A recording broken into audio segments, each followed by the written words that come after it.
नमस्कार, बहुत स्वागत आप सभी का। जी मध्य प्रदेश छत्तीसगढ़ देख रहे हैं आप और आपके साथ मैं हूं कीर्ति दीक्षित।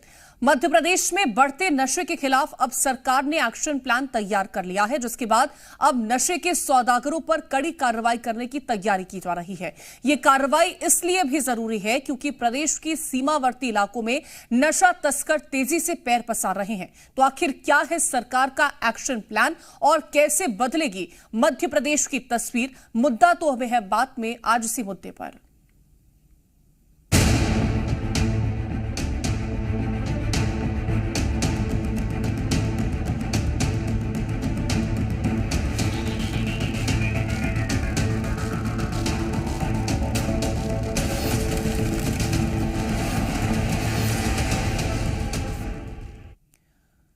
कुछ दिन पहले मध्य प्रदेश के डिप्टी सीएम राजेंद्र शुक्ला ने यूपी के सीएम योगी आदित्यनाथ से मुलाकात की। इस मुलाकात में यूं तो कई मुद्दों पर बातचीत हुई, लेकिन सबसे अहम मुद्दा रहा नशे की रोकथाम, क्योंकि लगातार नशा तस्कर यूपी और मध्य प्रदेश के सीमावर्ती इलाकों से नशे का सौदा कर रहे हैं और इस नशे का दोनों ही प्रदेश के युवा शिकार हो रहे हैं। सबसे पहले आपको रिपोर्ट दिखाते हैं, फिर बताएंगे क्या है नशे पर मोहन सरकार का आगामी रोडमैप।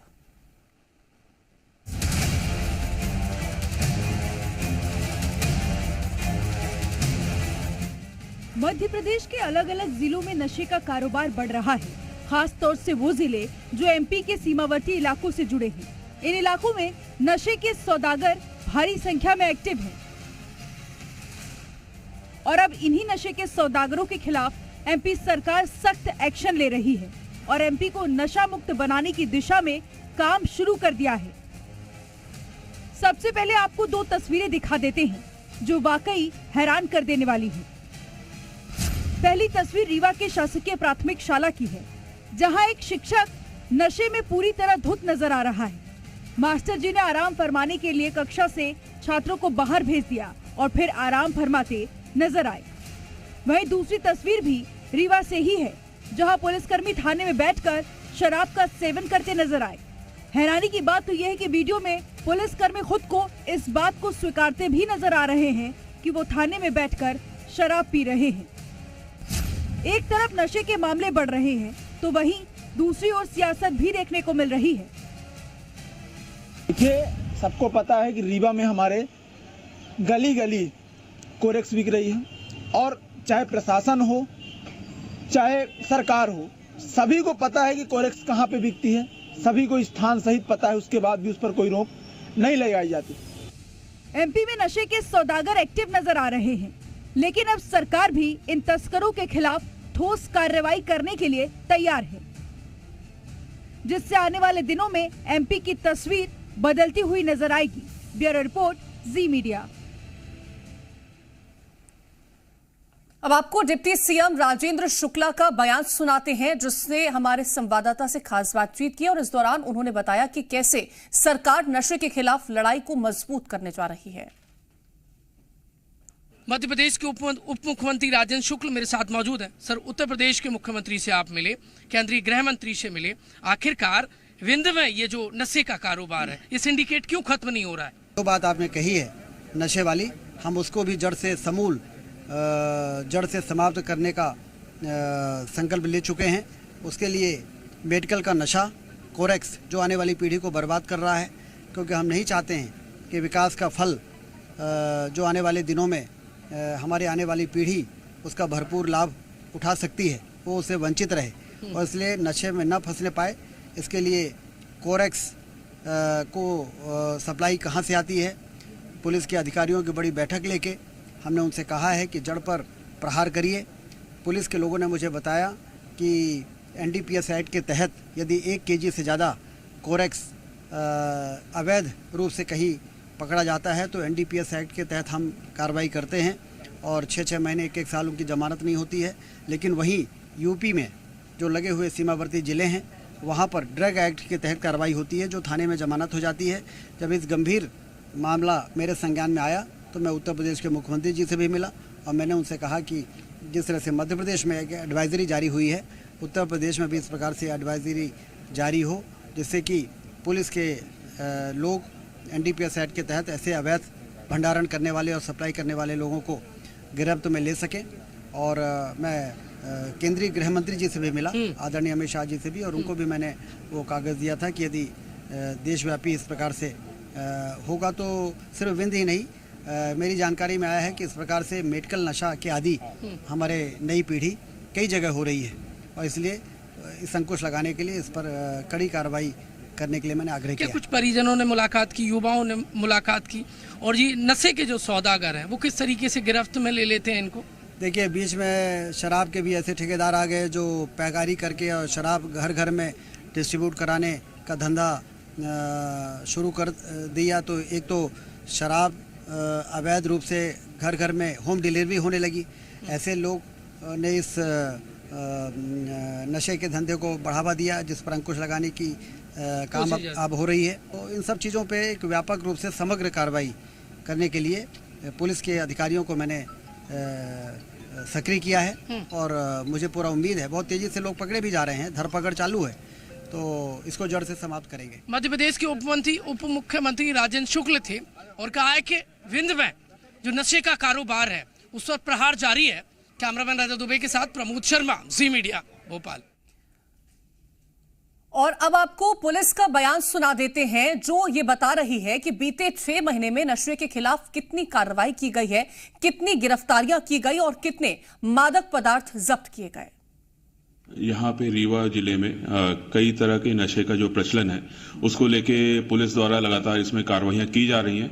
अभी अगर हम इस साल की बात करें तो अगर हम जनवरी से जून तक की बात करें तो हमने गांजा और जो मेडिकल नशा जिसमें कोरेक्स या कोडीन बेस्ड कफ सिरप्स होती हैं या फिर जो टैबलेट्स का सेवन करते हैं और जो अन्य प्रकार के नशे होते हैं उस पर हमने लगातार कार्रवाइयाँ की हैं।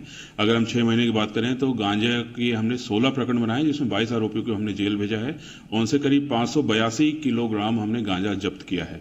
और इसमें जो साथ ही साथ जो वाहन प्रयुक्त होते हैं उस पर भी हम लगातार कार्रवाइयाँ कर रहे हैं। करीब 17 वाहन इसमें हमने पकड़े हैं, करीब जिसमें से 15 4 पहिया और 2 पहिया वाहन। अब आपको नशे से जो जुड़ी अहम जानकारी निकल के सामने आई है मध्य प्रदेश में वो पहुंचाते हैं, जहां 2019 से 2024 तक की बात करते हैं तो प्रदेश में औसतन 600 किलोग्राम से ज्यादा प्रतिबंधित पदार्थ जब्त किए गए। अवैध नशीली दवाओं के व्यापार के मामले में 2500 से ज्यादा आरोपी गिरफ्तार किए गए हैं। 2019 और अप्रैल 2024 के बीच रोकथाम अधिनियम के तहत 20,257 मामले दर्ज किए गए। वहीं तस्करी के मामलों की बात की जाए तो स्मैक के कुल मामले 1,959 दर्ज किए गए हैं। अफीम की बात करते हैं तो 410 मामले दर्ज किए गए। मारिजुआना की बात करें तो 14,500 मामले दर्ज किए गए। पोस्ता से जुड़े 1,200 मामले दर्ज किए गए। मारिजुआना संयंत्र के 643 मामले दर्ज किए गए। अफीम संयंत्र की बात करते हैं तो 42 मामले दर्ज किए गए और रासायनिक दवाओं के 1,407 मामले दर्ज किए गए हैं। अब आपको बताते हैं कि कैसे नशे के खिलाफ चल रही लड़ाई में अभियान सहारा बन रहा है। मध्य प्रदेश पुलिस का नशे के खिलाफ अभियान जागरूकता के लिए रैली, बैनर, पोस्टर का सहारा ले रहे हैं। जनवरी 2019 से अप्रैल 2024 तक मध्य प्रदेश में 27,027 नशा मुक्ति जागरूकता कार्यक्रम आयोजित किए गए।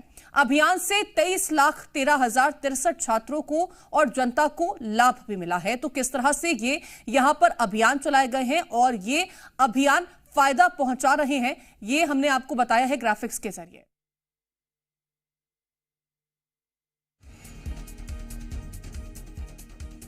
नशे की रोकथाम को लेकर के सरकार कदम उठा रही है, क्या आगे का रोड मैप है उसको लेकर के चर्चा करेंगे। खास मेहमान जुड़ गए हमारे साथ, डॉक्टर प्रेम व्यास जी हमारे साथ जुड़ गए हैं, प्रवक्ता है बीजेपी के। अमित शर्मा जी जुड़ गए हैं, प्रवक्ता है कांग्रेस के। और अजय बोकिल जी हमारे साथ जुड़ गए हैं, वरिष्ठ पत्रकार हैं। आप सभी का बहुत स्वागत है। सबसे पहला सवाल मेरा डॉक्टर प्रेम व्यास जी आपसे रहेगा, जिस तरह से सीमावर्ती इलाकों में नशे का जो प्रचलन है वो तेजी से बढ़ रहा है और विंध्य से जैसे कि हमने लोगों को सुना कि कैसे वहां पर जो नशा है वो बच्चों को अपनी जद में ले रहा है, सरकार का आगे का रोड मैप क्या रहेगा?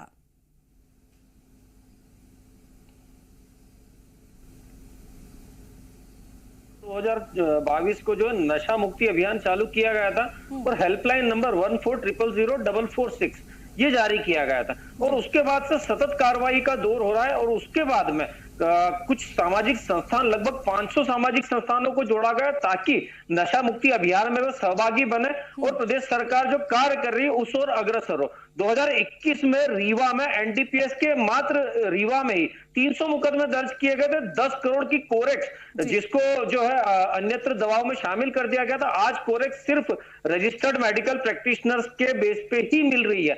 उसके कारण जो है लगभग 10 करोड़ की कोरेक्स जब्त की थी, 4 करोड़ का गांजा उस समय जब्त करा था और 10 लाख रुपए के करीब ब्राउन शुगर जब्त करी थी।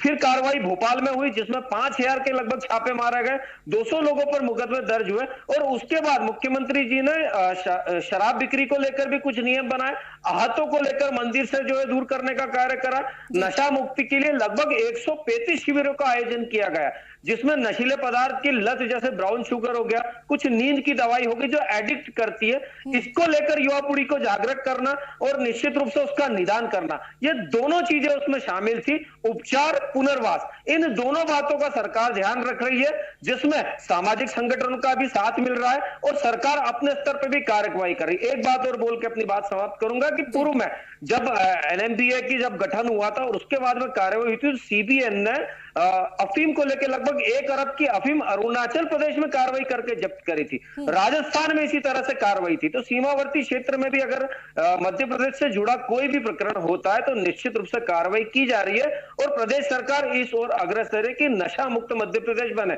दूसरी चीज है जो अभी हेड मास्टर्स को या शराब को लेकर हुआ था, उज्जैन, रीवा, मंदसौर, इसमें निलंबन की कार्रवाई हुई है। जो भी इस तरह के कृत्यों में लिप्त होगा सरकार जीरो टॉलरेंस की नीति के तहत कार्रवाई करेगी। ठीक है, सरकार जीरो टॉलरेंस की नीति के तहत कार्रवाई करेगी। अमित शर्मा जी, मेरा आपसे सवाल रहेगा कि बतौर विपक्ष क्या ऐसे सुझाव रहेंगे जो विपक्ष की तरफ से दिए जा सकते हैं कि आखिरकार जिस तरह से सीमावर्ती इलाकों की बात करते हैं, चाहे तो वो उत्तर प्रदेश से जुड़े हों, और अगर इस तरह से नशा जो युवा है उनको अपनी जद में ले रहा है तो कैसे उसका रोकथाम किया जा सकता है? देखिए, अभी मेरे भारतीय जनता पार्टी के प्रेम व्यास जी बातें बता रहे थे कि यहाँ सरकार ने कार्रवाई करी।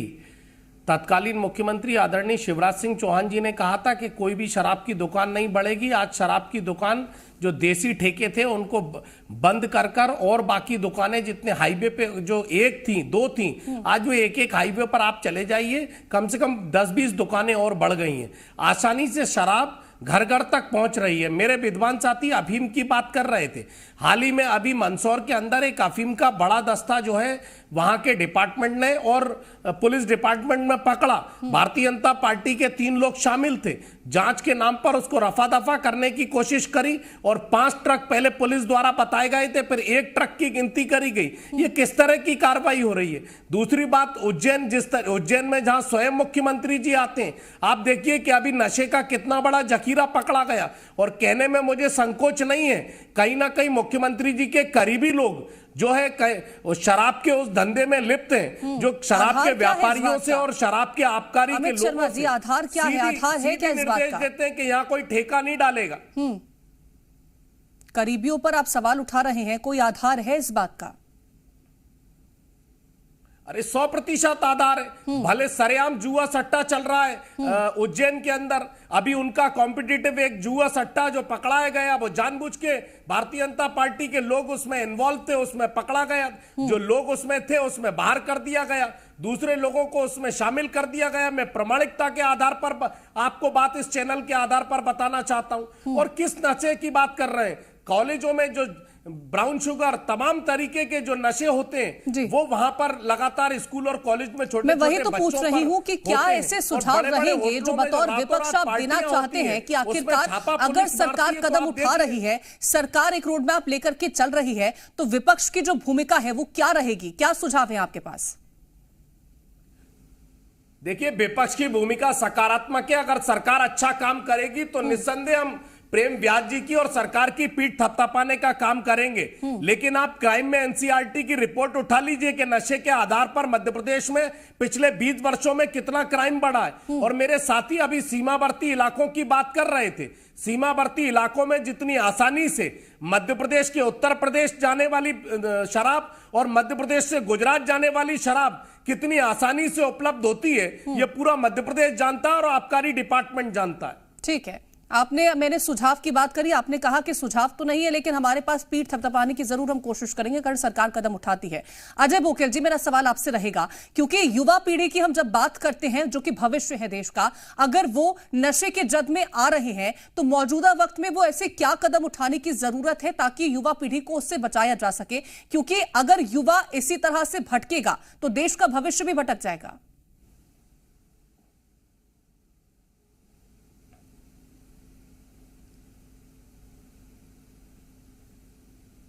अजय जी, आपको आवाज मिल पा रही है? हाँ, बीच में कट गई थी। हाँ, अजय बोकेल जी, मेरा सवाल यही रहेगा कि आखिरकार मौजूदा वक्त में ऐसे क्या कदम उठाने की जरूरत है? देखिए, सबसे पहली बात तो ये है कि नशे का जो मामला है ये बहुत गंभीर किस्म का मामला और राष्ट्रीय समस्या है।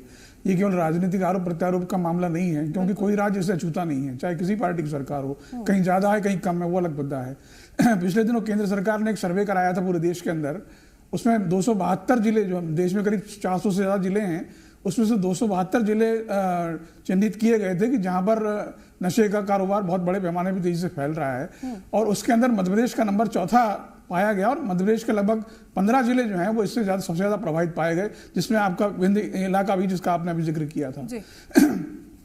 तो कुल मिला के ये है कि नशे का कारोबार देश भर में बढ़ रहा है और उसके पीछे बहुत सारे कारण हैं। उसमें से एक तो ये है कि शौकिया तौर पर नशा करने वाले हैं, बेरोजगारी एक बड़ा कारण है कि जो इस नशे के धंधे में लिप्त हो रहे हैं, जो खुद नशा भले न करते हों लेकिन नशे का सामान बेचते करते हैं। इसमें भी जो दो तरह के लोग हैं, जो पारंपरिक नशे वाले हैं, जैसे अभी उन्होंने कहा कि शराब का नशा या गांजा, जो हमारे पारंपरिक नशे हैं। लेकिन उससे भी ज्यादा खतरनाक मैं इस बात को मानता हूं कि जो नए किस्म के सिंथेटिक ड्रग्स आ गए हैं मार्केट के अंदर, जैसे मारिजुआना है, एमडीएम है, पॉपी हस्क जैसे हैं, जो बहुत खतरनाक हैं। इसकी लत युवाओं को लग रही है। ये उससे भी ज्यादा कठिन और गंभीर मामला है जिसको ध्यान देने की जरूरत है। तो हमारी युवा पीढ़ी बर्बाद हो रही है। केवल इसको राजनीतिक नजरिए से न देखने की, सामाजिक दृष्टि से हमें देखने की ज्यादा जरूरत है। सरकार कोशिश कर रही है, इसमें कोई शक नहीं है, लेकिन जिस तेजी से काम उसमें होना चाहिए वैसा तो दिख नहीं रहा है, क्योंकि जितने बड़े पैमाने पे युवा से जुड़ रहे हैं। आज करीब एक सर्वे आया था जिसमें पाया गया कि आज देश में 144 करोड़ की आबादी है, 145 की, उसमें से 22 करोड़ लोग नशे के आदी हैं, जिसमें पारंपरिक नशे और आधुनिक नशे शामिल हैं। तो ये बहुत बड़ा आंकड़ा है। अगर हमारी युवा बड़ी इसमें बर्बाद हो रही है और इसकी तरफ जा रही है, तो ये पूरे देश का भविष्य बर्बाद हो रहा है। बिल्कुल, देश का भविष्य इससे बर्बाद हो रहा है। प्रेम व्यास जी, आपने जिस तरह से कहा कि कोशिशें हमारी सरकार कर रही है, अलग अलग कदम हमारी सरकार उठा रही है, लेकिन अगर ये नशे का जो केंद्र बन रहा है, जो नशा पनप रहा है प्रदेश में, उसकी क्या वजह हो सकती है? क्या इसको चिन्हित करने की कोशिश की गई है कि आखिरकार वो क्या वजह हो सकती है? वो क्या ऐसे बेसिस है जिस वजह से अब युवा उस ओर बढ़ते जा रहे हैं? कीर्ति जी, सबसे पहले तो मैं ये स्पष्ट कर दूं कि 15 अगस्त 2022 से ही प्रारंभ हुआ था। 2003 से 2014 के मध्य में कोई भी ऐसा कार्यक्रम आयोजित नहीं किया गया। दूसरी बात है, जिस तरह से आज दो सरकारें नशे के कारोबार में लिप्त होकर कोर्ट के चक्कर लगा रही, वहीं यहाँ सिर्फ आरोप प्रत्यारोप का कार्य किया जा रहा है। तीसरी बात है, अवसाद, न्यूरोसिस, मनोविकृति और मानसिक विकार, इन 4 चीजों को प्रदर्शित किया गया था सरकार द्वारा, और इसीलिए सामाजिक संगठनों का इसमें जो है सहभागिता भी होना, और उसके बाद में नशा मुक्ति अभियान चलाना, पुनर्वास उपचार हेतु स्वैच्छिक संगठन और पात्र एजेंसियों को इसकी मुक्ति के लिए कार्य देना और सतत प्रयास करना, ये सरकार अपने स्तर पे कर रही है। इसीलिए मैंने 2021, 2022, 2023 उसका पूरा डाटा दिया। अक्टूबर 2022 में जिस तरह से कार्य हुआ उसका डाटा दिया। हेल्पलाइन नंबर तक मैंने प्रदर्शित करा, और निकटवर्ती राज्यों में, चाहे वो राजस्थान हो, अरुणाचल प्रदेश हो, जिस तरह से सीबीएन ने कार्रवाई करी है उसको प्रदर्शित करा। ठीक है, आपने कार्रवाई का जिक्र किया, लेकिन मेरा सवाल आपसे यही था सीधे साफ तौर पर कि आखिरकार वो क्या ऐसी वजह है जिसके चलते युवा जो है वो नशे की ओर बढ़ रहे हैं? क्या इसको चिन्हित करने की कोशिश की गई है ताकि उसको जड़ से समाप्त कर दिया जाए? जी, मैं कीर्ति जी, शायद आप सुन नहीं पाए, अवसाद सबसे प्रमुख किसी भी कारण से, जो डॉक्टरी लैंग्वेज में अगर कहा जाएगा, सेकेंडरी होता है न्यूरोसिस, जिसके अंतर्गत नशे की तरफ आदमी जाता है। थर्ड होता है मनोविकृति, फोर्थ होता है मानसिक विकार, और 5वां होता है कि एक फ्लो में बहना, अपने आप को ट्रेडिशन। ठीक है, तो यहाँ पर क्या वजह रही है, क्या कारण रहे हैं जिसके चलते जो युवा हैं वो नशे के दलदल में फंस रहे हैं, ये समझने की हमने कोशिश करी है। बहुत शुक्रिया आप खास मेहमानों का हमारे साथ इस चर्चा में जुड़ने के लिए, और फिलहाल के लिए इस खास पेशकश में इतना ही। आप देखते रहे जी मध्य प्रदेश छत्तीसगढ़।